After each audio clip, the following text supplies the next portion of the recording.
A esta hora 24/7 Noticias. Las más recientes noticias nacionales e internacionales, entregadas y analizadas en todas las plataformas virtuales. 24/7 Noticias, en Radio 24 Online Colombia.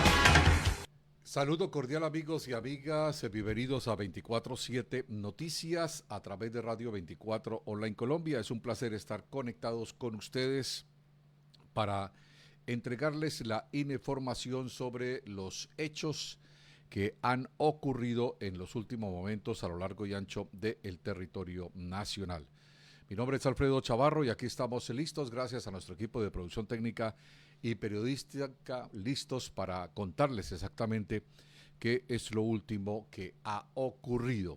Obviamente, pues la información tiene que ver con el lamentable episodio ocurrido desde el lunes de esta semana a eso de las 7:34 en el departamento de El Chocó, con repercusiones bastante fuertes. Obviamente las miradas de todo el mundo puestas sobre nuestro país y por supuesto el gobierno nacional haciendo todo el trabajo con la empresa privada, con los organismos de socorro, con alcaldes, con gobernadores específicamente de la zona afectada, la zona del Chocó y el eje cafetero principalmente. Mientras que esto ocurre y ya en unos instantes estaremos hablando detalle a detalle sobre los anuncios del presidente Abelardo de la Espriella, en algunas regiones están en estos momentos haciendo todas las diligencias para ver si algunos alcaldes, algunos gobernadores, y no solamente ellos, sino toda la población, pues abrimos los ojos y tomamos lo que ocurrió el pasado lunes como un espejo para comenzar a prepararnos, pero a prepararnos de verdad, en serio. No esperar que nos caiga la pared encima para después empezar a buscar ayuda para sacar a nuestros familiares que están atrapados. Ojalá no vuelva a ocurrir jamás lo que ocurrió el pasado lunes en Colombia, lo que hace 2 meses ocurrió en Venezuela y lo que ha estado ocurriendo lo que ocurrió en épocas pasadas en otras partes del mundo, como ya la historia así lo refleja. Está con nosotros el doctor Pedro Durán. El doctor Pedro Durán es el contralor del municipio de Cúcuta. Estamos hablando de la capital del norte de Santander, porque con base precisamente en lo que ocurrió el lunes, pues está haciendo una invitación a las autoridades en el norte de Santander y específicamente en la ciudad de Cúcuta, para ver si empezamos a ponernos pilas con todo esto, porque es que esto para el caso de los terremotos, para el caso de los sismos, viene el fenómeno del Niño y qué tanto estamos preparados o qué tan están preparados los alcaldes y gobernadores en todo el país. Y no solamente con esto, sino con muchas situaciones adversas en las que por falta de previsión, incluso falta de recursos, justamente porque no ha habido previsión para poder presupuestar lo que eventualmente podría ocurrir, es que nos agarran literalmente con los calzones abajo, frente a situaciones como las presentadas el pasado lunes en el Chocó. Doctor Pedro Durán, nos place mucho tenerlo acá en 24/7 Noticias a través de Radio 24 Online Colombia y Cívica Televisión. Cuéntenos sobre primero cómo observó usted lo que ocurrió el pasado lunes y qué es lo que tiene en mente para ver si despertamos frente a esta situación. Bienvenido. Muy buenos días, Alfredo. Un saludo muy especial a toda su audiencia. Pues vi con muchísima preocupación la noticia del terremoto en el Pacífico colombiano y en el eje cafetero. Me parece que ese tipo de noticias trágicas pues, tienen que servirnos para tomar conciencia del riesgo que corremos nosotros también en el norte de Santander, porque las regiones en donde hay propensión a los sismos son regiones en donde siempre tiembla, en donde siempre hay eventos sísmicos que a veces pueden llegar a tener dimensiones catastróficas y siempre estarán presentes. Es decir, un sismo no es un fenómeno aislado, no es un fenómeno digamos caprichoso de la naturaleza, sino que obedece a condiciones de la geología que están ahí y que cuando se dice que una región es de alta sismicidad, pues siempre mantendrá esa condición y en ningún momento dejará de tenerla. Por ejemplo, si decimos que Ciudad de México, digamos que México, que Centroamérica, que el Pacífico, que Japón, son zonas en donde hay una sismicidad muy alta, pues así será por siempre. Eso nunca dejará de estar presente como característica de la geología de esa región. Y aquí en el norte de Santander, particularmente en la ciudad de Cúcuta, ha habido eventos sísmicos catastróficos. Uno que se recuerda especialmente significativo en 1875, que no dejó piedra sobre piedra, ¿no? Entonces, ese sismo se repetirá en algún momento con la misma intensidad, y ante eso tenemos que estar preparados y en primer término ser conscientes de que esa es nuestra realidad. Por consiguiente, lo que pasó el lunes pues nos sirve para recordar que aquí en cualquier momento pasará. Doctor Pedro, es lamentable, sí, lo que ha ocurrido. Ya más adelante estaremos dando a conocer acá en 24/7 Noticias las cifras que se han conocido actualizadas. Se habla ya de 200 muertos. Ya estaremos dando detalles sobre esto. ¿Qué es lo que pretende o qué es lo que plantea mejor para la capital del norte de Santander, precisamente para que todos sus habitantes pues tengan la oportunidad de estar preparados, obviamente siguiendo las recomendaciones del alcalde, en este caso Jorge Acevedo Peñalosa, y que esto sea replicado en todos los municipios, los 40 que componen el norte de Santander, partiendo de una solicitud que usted como contralor del municipio de Cúcuta está haciendo, doctor Pedro? Alfredo, nosotros desde la Contraloría activamos una herramienta de control fiscal que se llama los espacios de diálogo institucional y social, que buscan concertar entre la ciudadanía y las autoridades decisiones que propendan por la protección del patrimonio público, en este caso el patrimonio inmobiliario del municipio, pero el que dependen de manera muy obvia muchas vidas humanas. Desde 1997 la ley ordena que todos los municipios que están ubicados en zonas de alta sismicidad, como es el caso de Cúcuta, eso así lo establece la ley, y hay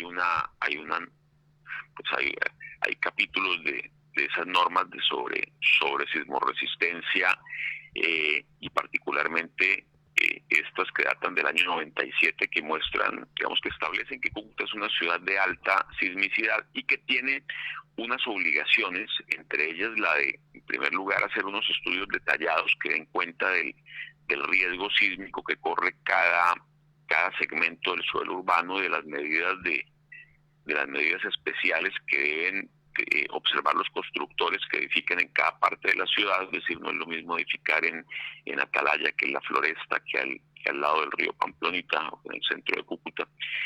Y además unas obligaciones en materia de prevención, reforzando estructuras, sobre todo colegios, hospitales, edificios públicos, que antes deben inventariarse y antes debe establecerse cuál es el grado de reforzamiento que requiere cada una de ellas.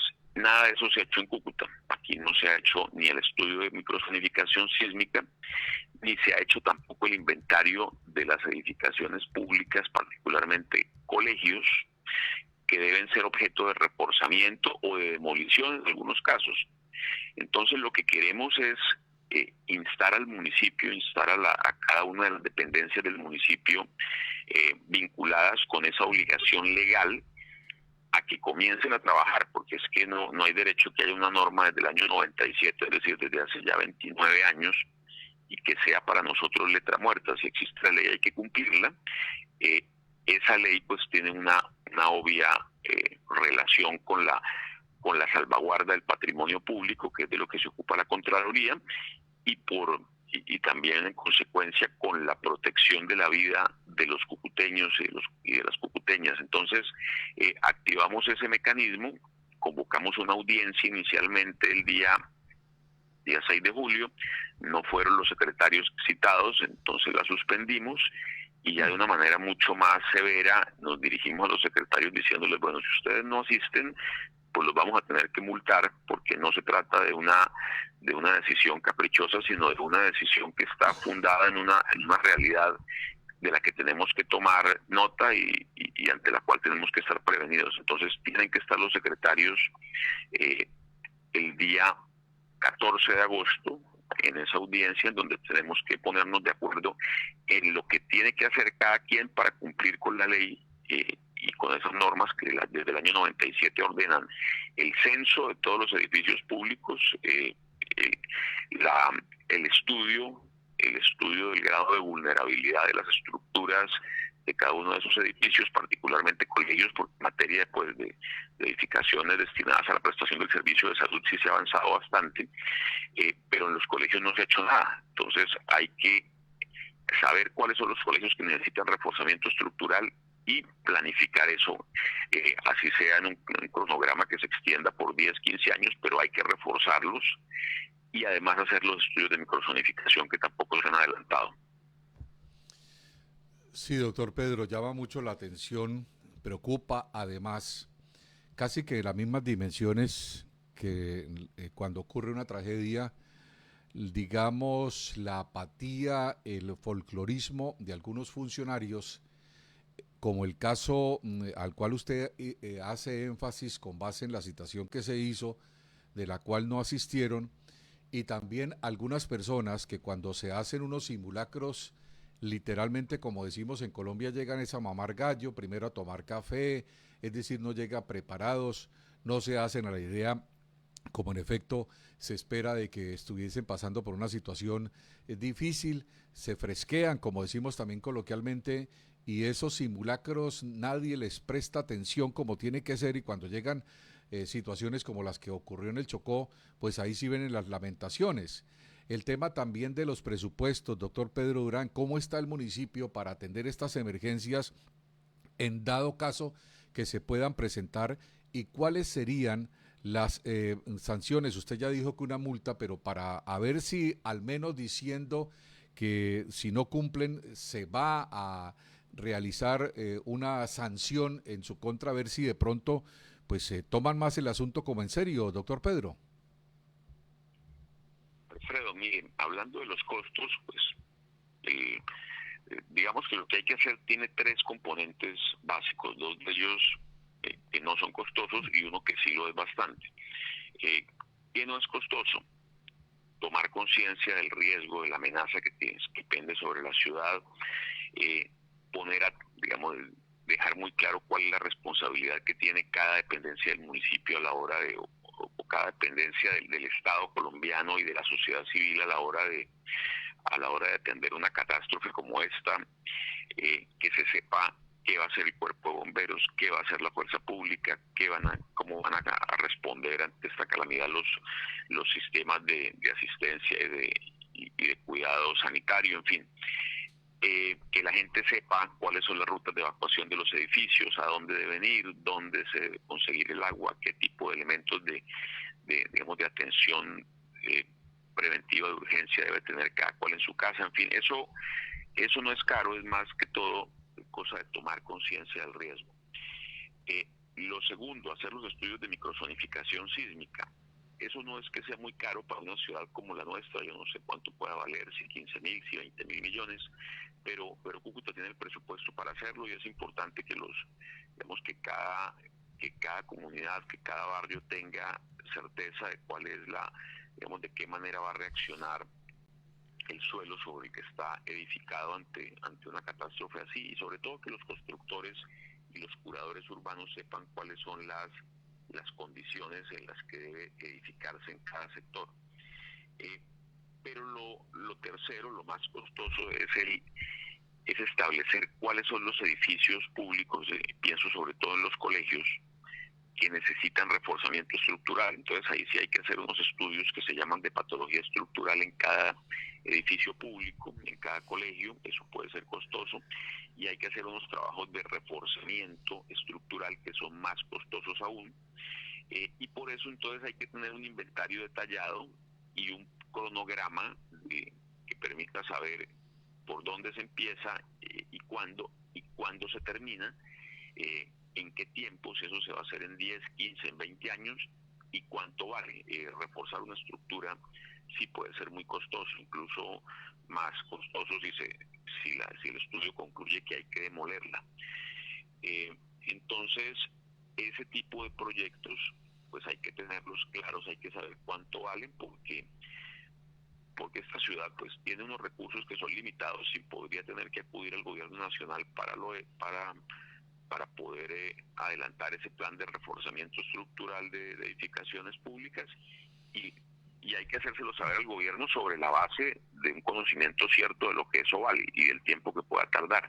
Entonces, no es porque tarde mucho, 10 o 15 años, que no tengamos que comenzar a hacer las cosas ya, porque mire que desde el año 97 existe la norma y no se ha observado. Entonces ya es el momento de prestarle atención a eso, y si antes nadie se había preocupado, pues ya llegó el momento que nos preocupemos, y desde la Contraloría, que es una entidad que tiene funciones de vigilancia y control y algunas herramientas para hacerse sentir, pues vamos a presionar a que esa decisión ese conjunto de decisiones, porque es entre varias personas, se tomen y se pongan en marcha.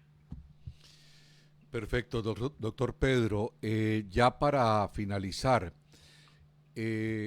¿para cuándo queda entonces la otra convocatoria para los funcionarios para organizar pues esa reunión con el fin de que, pues como siempre lo dije desde el principio de esta entrevista, abramos los ojos y abran los ojos quienes deben tomar la batuta frente a esto? Lo digo porque es que ayer precisamente, cuando conocimos que usted a través de las plataformas digitales estaba haciendo esa invitación, entonces ahí sí, dentro de la administración municipal empezaron desde la oficina de prensa a hacer por las redes sociales, como a tratar de socializar pues esa reunión, ese tema. Pues definitivamente uno entiende que entonces a la gente hay que arriarla para que pueda digamos, hacer las cosas. Enhorabuena, usted lo está haciendo, enhorabuena, le copian, pero ojalá que cumplan y realmente el asunto se torne en serio, porque esto va en serio, de acuerdo a lo que hemos visto. Sí, la reunión se agendó, digamos, la reanudación de esa audiencia que se suspendió inicialmente porque no hubo con quién adelantarla, se reanuda este viernes a las 2 de la tarde en el auditorio del tercer piso de la alcaldía. Sería muy grato tener allá la presencia de los medios de comunicación. No es una reunión, no es una audiencia pública, porque es que aquí no se trata de discutir nada, sino de cumplir una norma que ya existe. Por consiguiente, pues ahí la concertación que tiene que darse entre quienes estén presentes es en torno a las obligaciones que están consignadas en la ley, y que no hay que discutirlas tanto, sino simplemente organizarse para darle cumplimiento a eso. Yo estoy muy convencido de que la ciudad ante este evento catastrófico del lunes pasado, pues tiene que conocer ya que hay unos estudios de microzonificación pendientes de hacerse, y los va a hacer, porque eso, como le digo, está dentro de las posibilidades del municipio, de las posibilidades financieras del año entrante. Son unos estudios que pueden tardar 1 o 2 años máximo, y además seguramente va a comenzar a adelantar simulacros que ayuden sobre todo a que la ciudadanía tome conciencia del riesgo y de que es algo que va a ocurrir en algún momento. Ya lo más complicado es que los colegios, que todas las edificaciones que prestan servicios educativos donde hay niños por dentro, sean reforzadas. Eso puede tardar más, porque además es un proceso costoso, y como es costoso, como es complejo el proceso, pues hay que estar muy encima todo el tiempo que sea necesario. Mientras yo esté aquí en el ejercicio de este cargo de vigilancia y control, pues voy a estar muy pendiente de que se avance, para que ojalá el proyecto quede debidamente formulado al cabo de un par de años, dada la magnitud del cometido de ese proyecto, pues no es una cosa que se dé de un momento a otro. Pero es que el sismo puede ocurrir mañana, la semana entrante, o dentro de 30 años. Entonces hay que hacer las cosas, así nos demoremos un poco, pero mire que si lo hubiéramos comenzado hace 30 años, cuando la ley lo dijo, pues ya lo tendríamos concluido.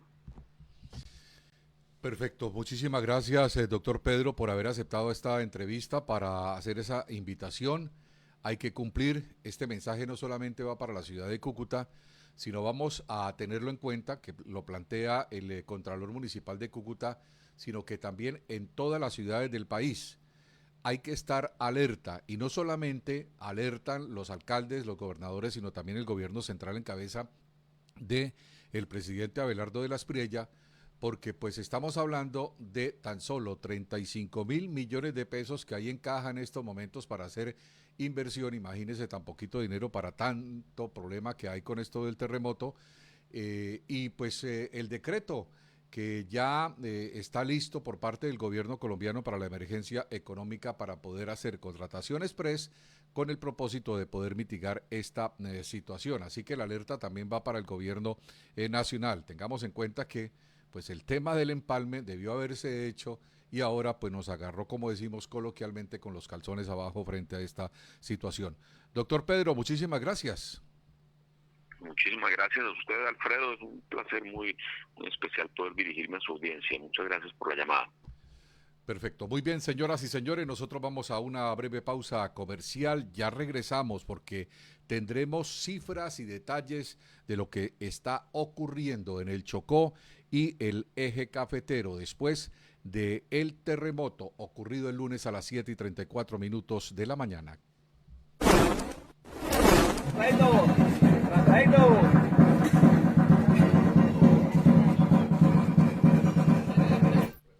Este programa es afiliado a la Red de Prensa Colombiana e Internacional. Ustedes están viendo Radio 24/7 Online Colombia. Bien, señoras y señores, noticias importantes que estamos entregando a todos ustedes acá en Radio 24 Online Colombia y Cívica Televisión. Recuerden que somos 24/7 Noticias, noticiero que produce en Promedios Group, empresa productora de medios de comunicación. El alcalde del Carmen, el municipio, en la provincia de Ocaña, en el departamento norte de Santander, José Reinel Contreras Yaruro, fue retenido temporalmente junto a integrantes de su esquema de seguridad, luego de ser abordados por hombres armados en la zona de El Catatumbo. Durante el hecho, las personas que lo abordaron lo habrían despojado de sus pertenencias y a su equipo de seguridad. Repetimos, el alcalde del municipio del Carmen, en la provincia de Ocaña, José Reinel Contreras Yaruro, fue retenido, le despojaron sus pertenencias y eso genera indudablemente pues una situación de mucha inseguridad, aun cuando pues se conoce que se encontraba con su esquema de seguridad. El alcalde de este importante municipio de El Carmen, estamos hablando de la provincia de Ocaña, una situación muy pero muy complicada que vivió el mandatario de esta localidad. Cifras del terremoto actualizadas al 21 de agosto de el presente año, con base pues en este hecho ocurrido, como ya lo dijimos, el pasado lunes a las 7:34 de la mañana en San José del Palmar, en el departamento de El Chocó. Con base en las cifras, los muertos ascendieron a 200 personas. Se hablaba de 188, pero ya han subido. Recordemos que fue encontrada una señora ya de edad con su nieta muertas, abrazadas. Este es el último reporte que entregó el presidente de la República, Abelardo de la Espriella, el 97,6% de ellas residentes en ciudades capitales. Cali concentra el mayor número de muertos con 95 fallecidos, seguida de Pereira con 79, Quibdó con 9 y Manizales con 5. En cuanto a los heridos, el total reportado es de 1.677 personas distribuidas en varias ciudades, 997 en Cali, 278 en Pereira, 174 en Armenia, 116 en Quibdó y 112 en Manizales. El terremoto provocó el colapso de 152 estructuras en el territorio nacional. Pereira registró el mayor número con 65 edificaciones caídas, seguida de Cali con 56, Manizales con 17, Quibdó con 9 y Armenia con 5. Como medida de seguridad, 7 aeropuertos suspendieron sus operaciones tras el sismo, los de Pereira, Manizales, Cali, Quibdó y Armenia, Cartago y Buenaventura. Esto fue prácticamente lo que registró precisamente ayer, registraron las autoridades, entre ellos el presidente de la República, Abelardo de la Espriella. El caso ocurrido precisamente sobre estos hechos registrados y que momento a momento revelan las cifras dadas a conocer precisamente por las mismas autoridades. El vicepresidente José Manuel Restrepo ha informado desde Manizales que el director designado de la Unidad Nacional de Gestión de Riesgo de Desastres, el geólogo antioqueño David Santiago Tamayo, se posesionará al frente de la entidad para coordinar las ayudas necesarias tras la declaratoria de emergencia en todo el territorio colombiano.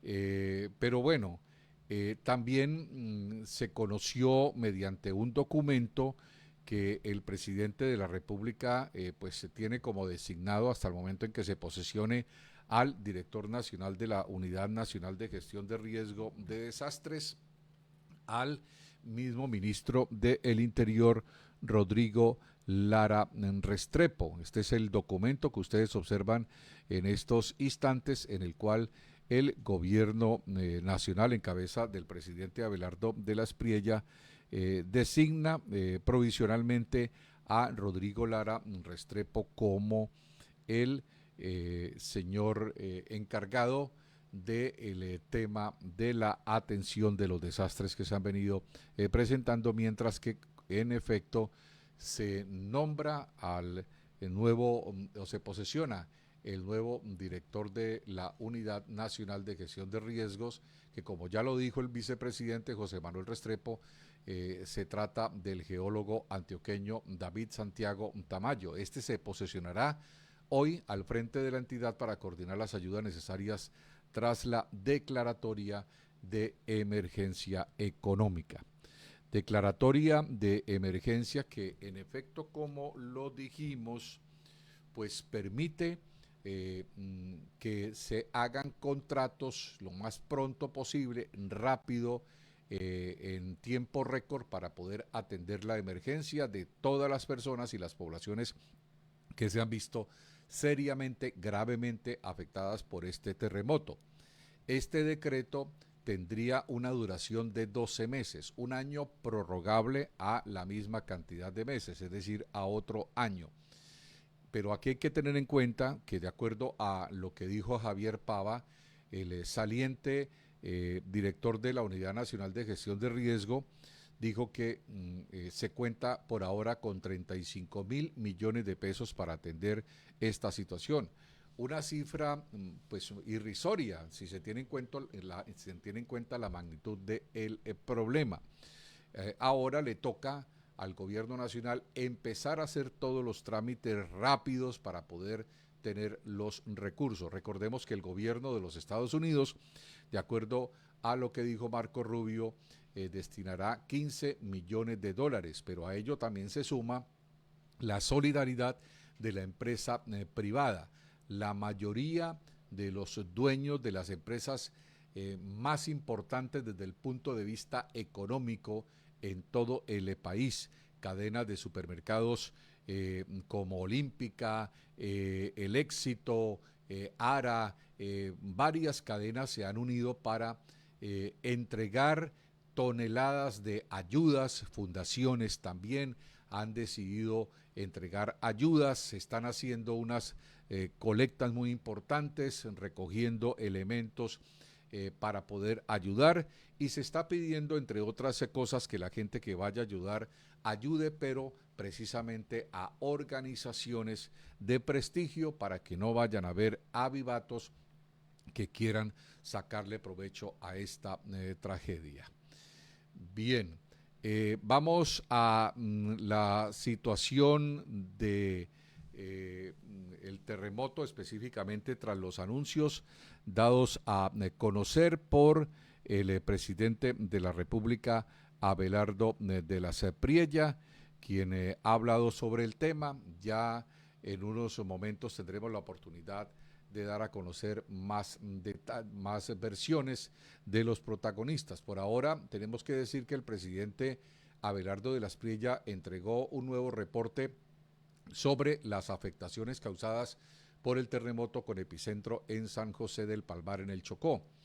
De momento, el sismo, hasta cuando habló el presidente, tenía una cifra de 181 fallecidos. Esto ya ha subido. Habló de 2.595 heridos, 195 desaparecidos. Además, se reportan 1.136 viviendas destruidas. Estamos hablando de Pereira, 48 edificios colapsados, 8.357 viviendas averiadas. Entre las afectaciones también se encuentran 807 centros educativos.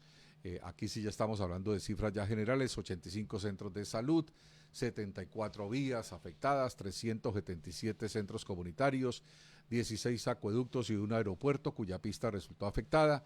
Indicó que se haga en el marco de la ley el trámite para que los afectados tengan un alivio para el pago de servicios públicos y subsidios para pagar. Son las recomendaciones que da precisamente el presidente de la República, Abelardo de la Priella. He dado instrucciones precisas al señor ministro de Vivienda para que se decrete un alivio económico en servicios públicos para todas las personas afectadas en Risaralda por 3 meses.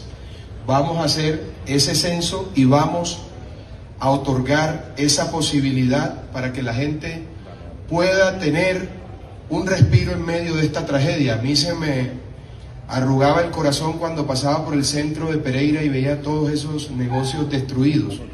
Tenemos que, señora viceministra que está aquí, hacer lo que sea necesario en el marco de la ley que nos autoriza para que esas personas afectadas tengan un alivio en cuanto al pago de esos servicios públicos. Todos los servicios públicos por 3 meses para todos los risaraldenses. Segundo, estamos en este momento estructurando el programa de subsidio de arriendo para las personas que perdieron su vivienda.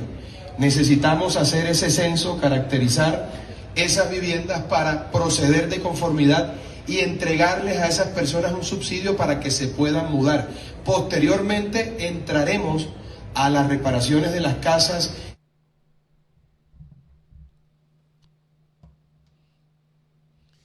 La alcaldesa de Ibagué, Joana Aranda, reportó que en la ciudad por lo menos 60 viviendas están afectadas. Hay edificios con agrietamientos e incluso desplomes parciales y decenas de colegios con daños estructurales por el terremoto de 7 grados. Esto dijo Joana Aranda. 3 conclusiones importantes. La primera de ellas, siguen las clases suspendidas, van a recibir nuestros estudiantes clases virtuales. La segunda, la Conmebol ha tomado la decisión de suspender el partido del día de mañana. Nosotros como ciudad acatamos la decisión de la Conmebol. Y tercero, la solidaridad con nuestras ciudades hermanas. La única cuenta habilitada es la de la Cruz Roja Colombiana. Desde el Consejo de Gestión del Riesgo se ha tomado la decisión de apoyarlos con socorristas que se van a desplazar a la ciudad de Pereira. Muy atentos a la información oficial que estaremos entregando por diferentes medios.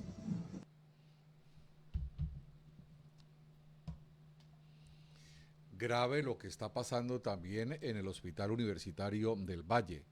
El director de este centro asistencial ha confirmado que los 3 pisos colapsados eran de pediatría, neonatología y medicina interna. El profesional ha dicho que hay pacientes atrapados, se teme que hayan fallecidos. 600 pacientes atendidas en exteriores, no pueden recibir más. Es el llamado que hace el director de este centro asistencial, el Hospital Universitario del Valle. estructura.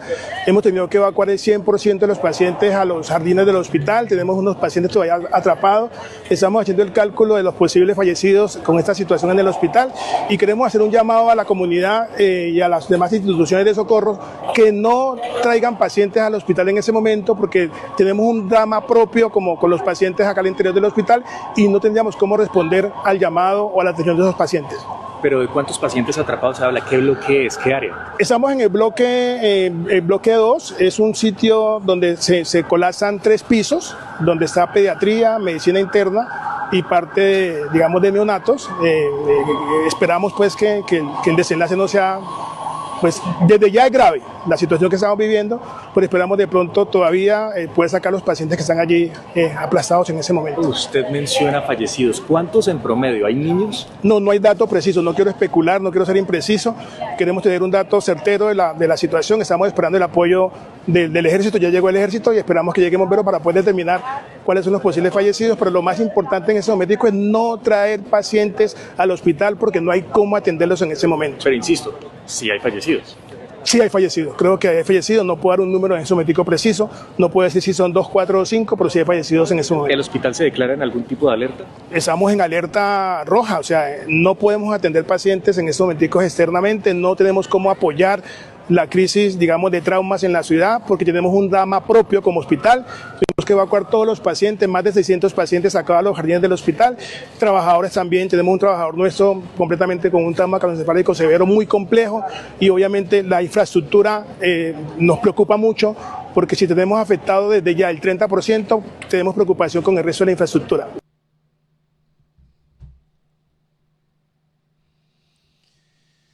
Y aun cuando el arduo trabajo que tienen las autoridades civiles de policía y militares para atender a la comunidad afectada por el terremoto del pasado lunes en el Chocó y zonas aledañas, en Cali un grupo de personas no le permitieron al alcalde Alejandro Eder el ingreso al sector en donde ellos residen. Muy disgustado, pues demostraron que no están de acuerdo con lo que ha hecho y está haciendo. ¡Afuera! ¡Nadie lo quiere! ¡Nadie lo quiere! ¡Chao, chao, chao! ¡Chao, chao! ¡Chao, chao! ¡Fuera! ¡Fuera!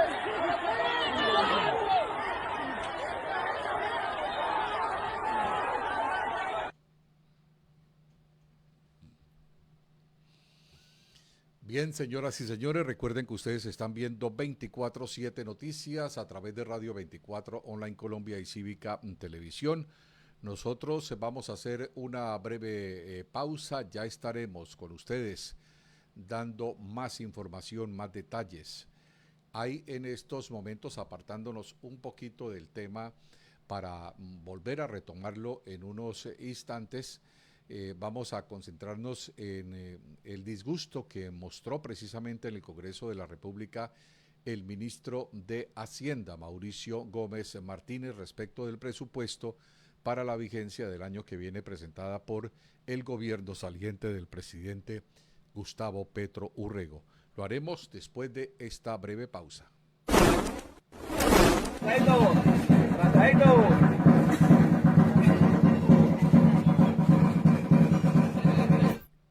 Este programa es afiliado a la Red de Prensa Colombiana e Internacional.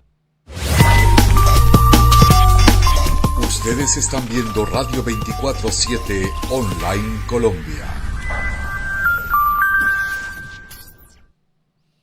Es una vergüenza, lo dijo de manera reiterada, el presupuesto de la nación presentado por el gobierno anterior del presidente Gustavo Petro Urrego. Esto lo dijo el ministro de Hacienda, quien solicita al Congreso devolver ese presupuesto general de la nación que presentó el gobierno anterior. Es una vergüenza. Este presupuesto que estamos considerando hoy refleja la crisis económica que el gobierno anterior le dejó al actual. Es altísimo el funcionamiento, en otras palabras, en gasto.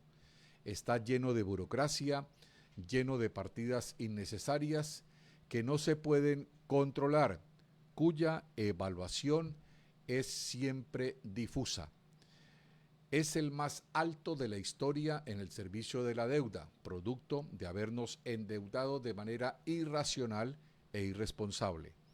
Es paupérrimo en inversión. Aumenta $500 billion de pesos en inversión. Es una cosa ridícula. Escuchemos lo que dijo Miguel Gómez, quien es el ministro de Hacienda y Crédito Público actual. Este presupuesto que estamos considerando hoy refleja la crisis económica que el gobierno anterior le dejó al actual. Es altísimo en funcionamiento, en otras palabras, en gasto. Está lleno de burocracia, lleno de partidas innecesarias que no se pueden controlar, cuya evaluación es siempre difusa. Es altísimo, el más alto de la historia en el servicio de la deuda.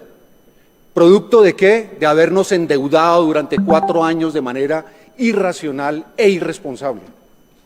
Y en cambio, es paupérrimo en inversión, paupérrimo. Aumenta $500 billion de pesos en inversión, $500 billion de pesos. Es una cosa realmente ridícula. El presupuesto se gasta en funcionamiento y se gasta en pagar deudas, mientras que aquello que es importante en el presupuesto, lo que genera crecimiento, empleo, desarrollo, que es la inversión, la estamos sacrificando en este proyecto de presupuesto.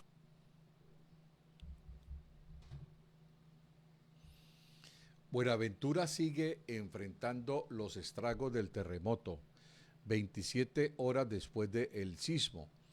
Hay deslizamientos en las vías terrestres y hospitales que reportan colapso en medio de la emergencia.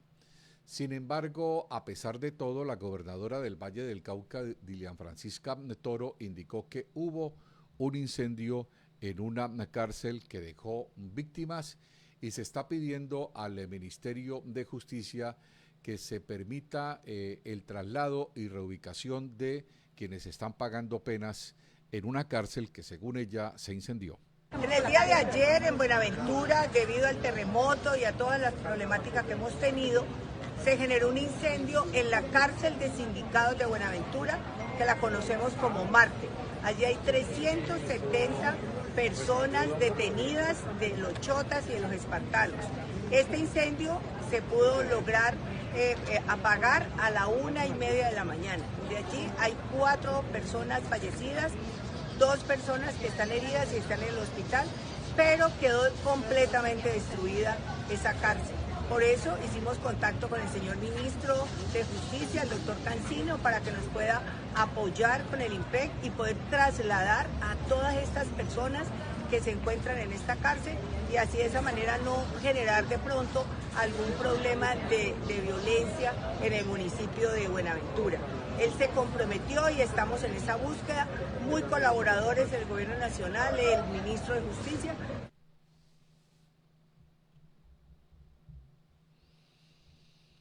El expresidente Álvaro Uribe Vélez anunció que el Centro Democrático respaldará los programas que defina el gobierno nacional para atender las consecuencias del terremoto y llamó a todos los colombianos a sumarse a las ayudas. Qué dolor de tragedia, con un problema tan disperso, ¿no? Por ejemplo, van llegando informes de municipios, porque la destrucción de muchas ciudades, eso de Pereira, eso de Cali, eso es bien preocupante, lo de Manizales, pero hay muchos municipios que están muy destruidos, la dispersión es muy grave, pero si todos ayudamos, salimos adelante. ¿Y cómo ayudar, presidente?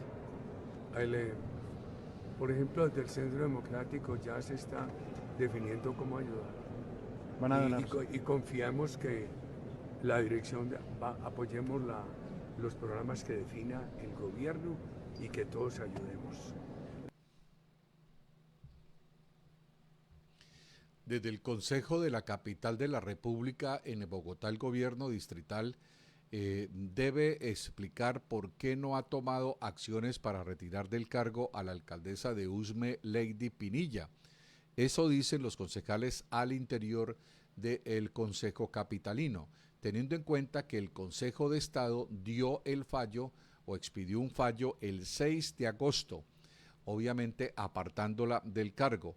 Así lo advirtió el concejal Rolando González al exigir que se tomen medidas para frenar posibles decisiones después de la fecha que debió salir. Esto dice el concejal en la capital de la República. Presidente, yo quisiera elevar una consulta al gobierno distrital, doctor Cepeda. Hoy salió ya un comunicado de prensa oficial del Consejo de Estado, donde queda ejecutoriada la sentencia, donde retiran del cargo a la señora alcaldesa local de Usme. Yo quisiera saber, además con fecha del 6 de agosto, doctor Cepeda, 6 de agosto, lo que quiere decir que a la fecha el gobierno distrital no ha hecho lo que tenía que haber hecho hace rato. Entonces yo sí quisiera saber que nos informen si la señora de Usme, señor presidente, que nos informen si la señora alcaldesa de Usme, desde el 6 de agosto a la fecha, doctor presidente del Fondo Nacional del Ahorro, firmó adiciones del 6 de agosto a la fecha. Y en caso de que haya firmado adiciones, el gobierno distrital tendrá que declarar la nulidad, tendrá que llevar a cabo una revocatoria de esas eventuales adiciones que haya hecho la señora. Porque legalmente desde el 6 de agosto no es alcaldesa local de Usme. Que nos digan qué van a hacer. Y también mandarle mensaje al gobierno distrital que tomen actuaciones pronto, que no sigan con esa tosudez, porque hay una señora, también alcaldesa, que muy pronto pues tendrá un pliego de cargos disciplinario. En otras informaciones, el Contralor General de la República debe ser elegido hoy. Está como gran opcionado el doctor Valverde, que es quien podría convertirse en el nuevo Contralor General de la República. Pero hay una preocupación dentro del mismo Congreso, como lo refleja el presidente de esta corporación, específicamente la Cámara de Representantes. Estamos hablando de Nicolás Barguil. Él dice que si no se elige rápido, es decir, hoy al Contralor, pues se estaría incurriendo en vicios. Añadió que pese a la emergencia que enfrenta Colombia, hoy debe elegirse al nuevo Contralor General de la República. Esto es lo que dijo el presidente de esta corporación, Nicolás Barguil. No, esta mañana es una decisión que se toma de Congreso en pleno, es un cronograma también que viene siguiéndose y que además hay una fecha estimada que es el día de mañana para la elección. Claro, pero en ese sentido, presidente, es importante contarle a la gente que si no eligen mañana habría un vicio de trámite y se puede tumbar todo el proceso. Correcto. Ese trámite viene de un cronograma desde el inicio del proceso de selección de los candidatos para la Contraloría, donde mañana no se elija, vamos a incurrir en vicios y también se incurriría en que pueda terminar el proceso tumbándose.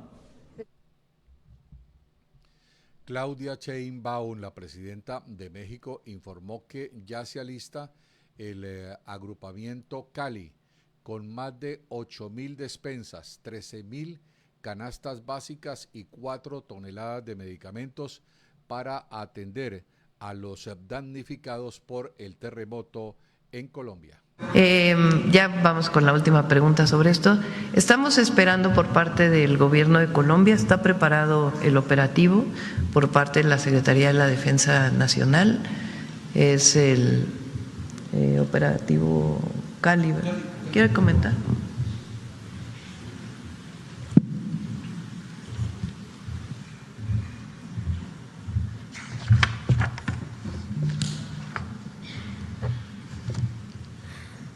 Bien, nuevamente por instrucciones de la presidenta, que es nuestra comandante suprema, el día de ayer nos firmó esa orden de que preparáramos el personal que en un momento dado pudiera salir a proporcionar ayuda humanitaria a Colombia, y de inmediato se activó el agrupamiento Cali, así se llama, ahora es el agrupamiento Cali. Prácticamente sería un agrupamiento muy similar al que apoyó a Venezuela. Estaría constituido por un general, su grupo de comando, 255 militares, que incluyen personal especialistas en rescate, en búsqueda, irían binomios canófilos, personal de sanidad, médicos. Se tiene contemplado trasladar 4 toneladas de medicamentos, 8.4 toneladas de herramienta, equipo de rescate, en fin, y todo lo que requieren para operar ellos, teléfonos satelitales, radios, grupos electrógenos, tiendas de campaña. La idea sería que sean trasladados en 2 aviones Boeing, el personal de este agrupamiento, y toda la impedimenta, todo el material, la ayuda humanitaria que se pueda trasladar, hablando de despensas, de medicinas, se trasladarían en un avión Hércules C-130 y un avión Spartan. Se trasladarían directamente al aeropuerto internacional Alfonso Bonilla Aragón en Cali, Colombia.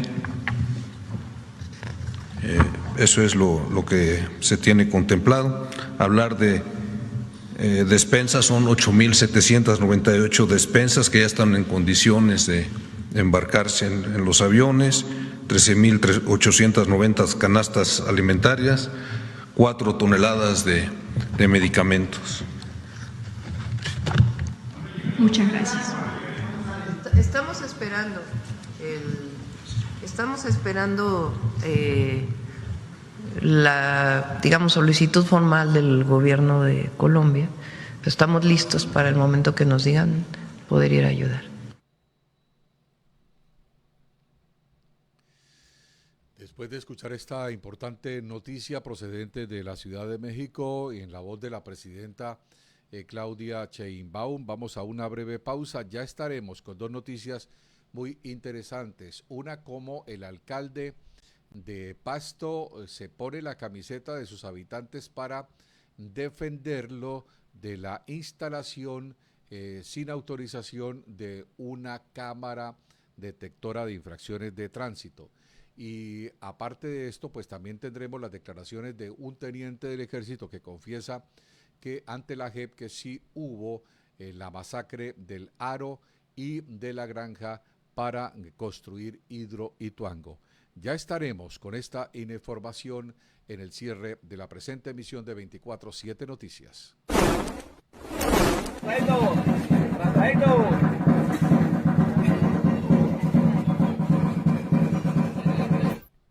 Este programa es afiliado a la Red de Prensa Colombiana e Internacional. Ustedes están viendo Radio 24/7 Online Colombia. Nicolás Toro es el alcalde de Pasto, en el departamento del Nariño, la capital de este departamento. Increpó a varias personas que se encontraban instalando una videocámara para la detección de infracciones de tránsito. Toro les pidió que suspendieran esa labor o de lo contrario llamaría a la policía para impedirlo, dado que el jefe de la movilidad en Pasto es él y su secretario de tránsito, y que no dio esa autorización. Además, está esperando el envío de un concepto o la respuesta a un concepto que solicitó ante el Consejo de Estado y que hasta el momento no ha llegado. Esto fue lo que dijo Nicolás Toro, el alcalde de Pasto, al respecto.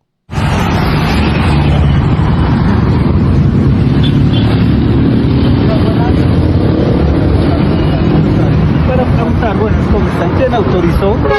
Aquí la autoridad de tránsito, y grabe todo lo que quiera, porque nosotros también estamos grabando.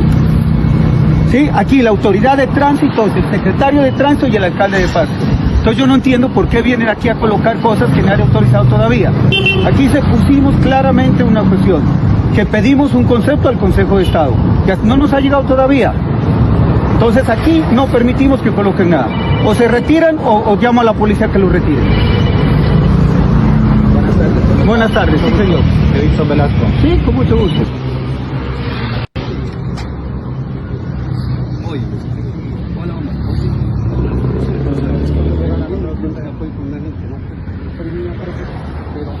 Había que hablar pero había que hablar con el...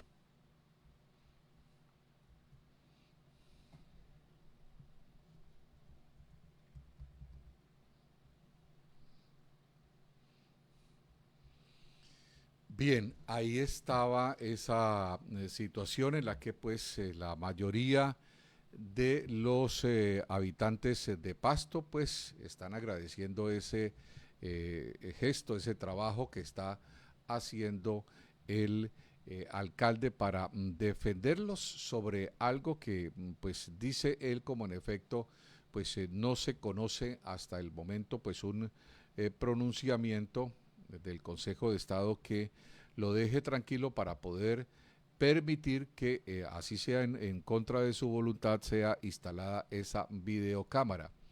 En consecuencia pues entonces dijo que no se podía colocar, que si no le echaba a la policía y detuvo este proceso.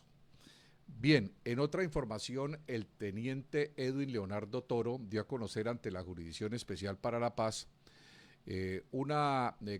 mediante una confesión, entre otras cosas, considerada como muy importante, en la que dice que los paramilitares y el Ejército Nacional de Colombia cometieron masacres en el Aro y la Granja para construir la represa de Hidroituango. De alguna forma, cuando yo hice la operación esa de Ituango, que me metieron a mí para los lados de Ituango, la represa de Hidroituango ya estaba en planes hace rato. Nosotros entramos nosotros con casi toda la brigada cuarta, la 14 y una parte de Valledupar, con el batallón de contraguerrillas 10. Entramos y ahí fue cuando nos metieron paramilitares a las contraguerrillas. Entramos nosotros, durábamos 8 meses ahí, salíamos y detrás entraban los paramilitares a hacer lo que se llamaban ellos limpieza. Entraban ellos, limpiaban, crearon la Brigada Móvil 11, crearon la Brigada Móvil 11 y ¡pum!, crearon Hidroituango. O sea que ya todo eso es como pensado, eso no es que vamos a meter estos manes y a ver qué pasa después, no, eso ya viene planeado. Señoras y señores, de esta manera hemos llegado al final de la presente emisión de 24/7 Noticias a través de Radio 24 Online Colombia y Cívica Televisión. Noticiero que produce en Promedios Group, empresa productora de medios de comunicación. A ustedes muchas gracias. Estaremos muy pendientes sobre la información que se presente respecto de la calamidad, el luto que hay en Colombia por los fallecidos, la angustia que hay por los heridos, las afectaciones materiales también con ocasión del terremoto ocurrido el pasado lunes a las 7:34 de la mañana, con el epicentro en San José del Palmar, en el Chocó, con una intensidad, como ya se conoce, de 7.4. Estaremos muy atentos para entregarles a ustedes más información sobre otras noticias que sobre otros temas se desarrollen a lo largo y ancho del territorio colombiano. Que esté muy bien, hasta pronto, feliz día, feliz jornada. A esta hora 24/7 Noticias, las más recientes noticias nacionales e internacionales, entregadas y analizadas en todas las plataformas virtuales. 24/7 Noticias, en Radio 24 Online Colombia.